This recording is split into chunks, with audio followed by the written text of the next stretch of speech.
Ladies and gentlemen, welcome to episode 55 of the B Graders. We have a beautiful winter's day. Well, not quite winter, but this is what it's like in winter for everyone who doesn't watch us Late in autumn. WA. This is a winter's day. Late, Yeah, absolutely beautiful. magnificent. Not a cloud in the sky, not a breath of wind. Anyway, the Giro d'Italia is on its rest day yesterday, and tonight we've got the time trial and Euro boys here this week. What's happening in the Giro? What's happening? They're sleeping as we speak. It'd be 6 in the morning over there, so I don't, unless the The testers will be knocking on the door. Yeah, knocking on a few doors. A number of doors this year. I would say so. Aussie Simon Yates. Aussie Simon? He's leading by about 2.5, just under 2.5, 14 from Big Tom Dumoulin, and I think the Domenico Pozzovivo's in third spot. No one cares about him. What we care about, Simon Yates has won 3 stages in the pink jersey. And got a second. As the helicopter flies overhead, if you're picking up on that, we're live like a suicide. Anyhow, he's got 3 stages and got second on the Zoncolon behind Chris Froome, and that was great for Chris. Showed that he's human, because the next day he went out the proverbial arse. He got piped badly.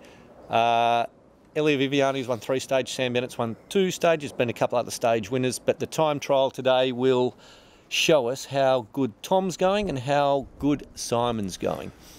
Well, so 34 kilometres. I reckon Simon Yates has an absolute blinder. Now it's happening as we speak. As you're watching this, it's happening. So get on to your as you're lives. watching, as we're filming, it's not, but as you're watching, as you're watching, see, you have to listen to what I say. Yeah. If he has an average time trial, I reckon he's going to lose 2.5 to 3 minutes, and I still think there's time, if he loses that much time, to go and get it back before they get to the finish. What do you reckon? I agree. I think a good time trial, he'll lose 1 second to 2 seconds a kilometre. Oh, that's a great great time trial for him. Great time trial. A bad time trial, he'll lose 10 seconds. Because I personally, the way Yates has been outstanding. Let's have no two ways about it. He's raced like a real Bernardino style race. Panache. He's ridden with panache. He's ridden like Cerrone used to ride, or Mose used to ride, or Fignon. They went out and won stages along the way. But I tell you what, Tom Dumoulin is got to be the most rounded tour rider this year so far, because he's just riding to his wattage up the Zoncolon. He didn't worry about jumping around in that last few kilometres. He just rode at his threshold the entire way up and raced home over the last 500 metres. He did it on the next stage as well. Even the last stage before the rest day, he got dropped by the main group, who had been dropped by Yates, but he rode back to the main group. And then sprinted for a place. And got time bonus. Got 4 seconds. So, look, that makes a big difference. He's going very well. Must mention Ben O'Connor. I think he's sitting currently in 11th or 12th. Superb ride for the young man from he's WA. He's still young, 22. And first Giro. So first Grand Tour. First Grand Tour, so that's very good.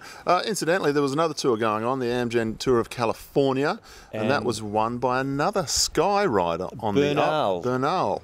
A young Colombian fellow, going very, very well. Going very nicely indeed. Funny how a lot of the coverage here on the media sites tended to concentrate on the Tour of California over the Giro. Because you can get up at first thing in the morning and watch the Tour of California, so it's much easier for the journalists who are lazy SBS anyway. We're showing it. Exactly right. And of course, Adam Yates, Simon's brother, of course, both these guys have won the white jersey, the young rider's jersey, in the last 2 Tour de France's. He's back from injury, and I think he ended up 3rd overall. I think it was 3rd overall. It was a good ride by him. And TJ Van Garderen, I think was second. The rider from BMC, the American. They're always hopeful of Van Garderen about being the next. Never will. He never will. He'll win a couple of time trials. He'll go very well. He won't win a Grand Tour. Great bike rider though. Superb bike rider. He ain't going to win a Grand Tour. Anyone who finishes in Best that of position. The sprinters. Anyone who finishes in that position in any race in the World Tour is a great bike rider, but he's not going to win a Grand Tour. That's right. Best of the sprinters, the other quick step sprinter, Gaviria. Going all right. 3 stages in the Tour of California, and all of them were there. Yeah, some of them. Kittel. Was he there? Ewan. Yep. Ewan was there. Kittel, was Ewan, there. Sagan. And the big, tall German from Sunweb was there as well. He got rolled by a millimetre on the last one. But that's the pro racing. At the weekend, we had the first of the West Coast Masters races this year. Julian Lowe's. Wouldn't know him if I ran into him in the street. No, we don't know you, Julian. We hope to know you. Going to talk about you all year long if you keep winning. Well done. And Lance Keyser, or Wade Keyser. Lance Keyser ran second in A grade, so can't have been that hard. But I tell you what, the big story... Can't have been that hard. It was around Chidlow, and he ran second. Can't be that hard. The big story of the West Coast Masters Cycling Club is a couple of weeks ago, you remember I sat in the Vermark pop-up store with Tony Anderson and the Criterium Series winner of the summer, John Lisso. John Lisso was talking about how he never won a race. Well, he won one. He's only gone and bloody won it. He won B grade at the weekend, and incidentally, Tony Anderson ran second, so there's maybe something going on there from the Vermark store. Yeah, don't know what. Go to the Vermark, you might win. So well done, Johnny Lisso. Numback Cup on the weekend, Guy, the Peanut Calmer won. And Yes. that's a really, really good result for Guy because I saw him Saturday night and he was elephant's trunk. He was... He had a very nice night at the Hart Kids Ball. He was incoherent. Yes. And he backed up and had a win from Tom Ford. And Andrea Coleman won the girls in front of Katie Swain. So they're the battles between the elite men and the elite girls. You've still got Calmer Ford in the boys, and you've got Coleman Swain in the girls. The next round of the Numback Cup is on June 10. June 10. And also on the weekend was 7, the gravel grinder / mountain bike endurance race. New race. Apparently went off without a problem. Yep.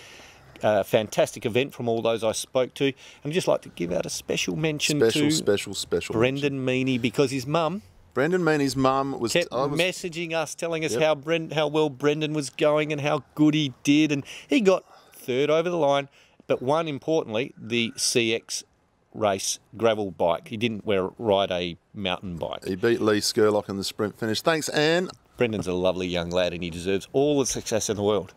He certainly and if you does. need a massage, go see him. He's a good boy. Peel Districts, as we read our prompt card. There we go, reading the prompt card. I'm reading it. Peel Districts. Apparently that's unprofessional. What don't you do at Peel Districts, Matt Tognini? You don't throw your hands. Apparently not. Not last weekend anyway. You get disqualified. They say on the line, throw your hands, you get disqualified. So if you get disqualified for throwing your hands, don't complain. And if you don't get disqualified for throwing your hands, Count yourself very lucky because you should have been. Indeed. But Peel, great fantastic racing once again out at Dog Hill at the weekend. Huge numbers out at Peel. And no hills at Dog Hill, so that's why there was huge numbers. Huge numbers and a nice sunny day. This weekend on Sunday we have the Peel Districts Women's and Junior Tour. So if you're a woman, we aren't, but or if you're a junior, we aren't. Nope, not there either. You can race at Peel this weekend on Sunday. If you want to race West Coast Masters this weekend, get yourself on to Neerabup. And somebody asked a question on the West Coast Masters club page the other day of what time does racing start? It was answered quite abruptly by Merv Byfield saying, "What? Are you serious? Racing starts at 9 o'clock every week at West Coast Masters during the winter." And if you want to know what time the Criterium racing starts during the summer, it is actually written on the calendar under every single race that's listed on the calendar before the first race even takes place. I don't know why this conversation has ever happened. And they always, during the crit season, post the grade start times on the faces books. Because they change around sometimes. A and B grade swap around, so people want to know what time they start. But I guarantee you, if it's at Neerabup this Sunday, it's going to rain. Never raced there when it hasn't. Never doesn't rain at Neerabup, even though it's a good circuit and you should get lots of numbers, but it'll rain this Sunday. Hey, this Saturday afternoon for all you Rouchards club members out there, 3 p.m, the AGM is being held at Cranked Cafe in Leederville. You all know, if you're in Rouchards, you know exactly where Cranked is. Get down. Get down early. It'll be a very, very short meeting. Followed by coffee and cake. Coffee and cake and Coronas and chips. And chips and whatever you want, yeah.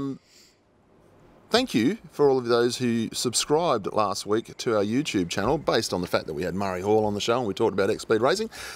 We picked up about 37 more people on the subscribe list. Now, need a few more. We've got the Mariana Voss skin suit. You can see it on the screen now. Nice picture there, but we're going to get it modelled by an Insta-famous supermodel for next week's show. You'll have to watch out for that one. We're going to get it modelled so I don't know you if get I'll a fit. better understanding of how it really looks. Have you got a sock? I need to put a sock in. I don't think it's been worn with a sock before. Probably not. Probably not. No. Anyhow, Matt1 at iinet.net.au. That's where you get back to us. That's where Nick Cowie always sends us the photos. He's really good at that. We get other feedbacks, but we want more. Send it to us. Just need to mention one really quick thing. We got an email about West Coast Masters joining Cycle Sport WA a couple of weeks ago, and we forgot to mention it. Well, you got an email. I don't remember receiving it. Anyway, once again, it's that old argument, and we'll get into this in the next show, the old argument of if we only had one vet's licence, we could only have one state title. Please be aware, there is only one state title, and it's run by Cycle Sport WA. West Coast Masters Cycling Club don't actually run state championships. they run club championships. So all of you guys out there have won a West Coast Masters title. It's a club title, not a state title. If you want to win a state title, you've got to join the federation and race the state championships when they're held. If they're held. If they're held. Anyway. On that bombshell, we'll see you next week. Bye. Bye.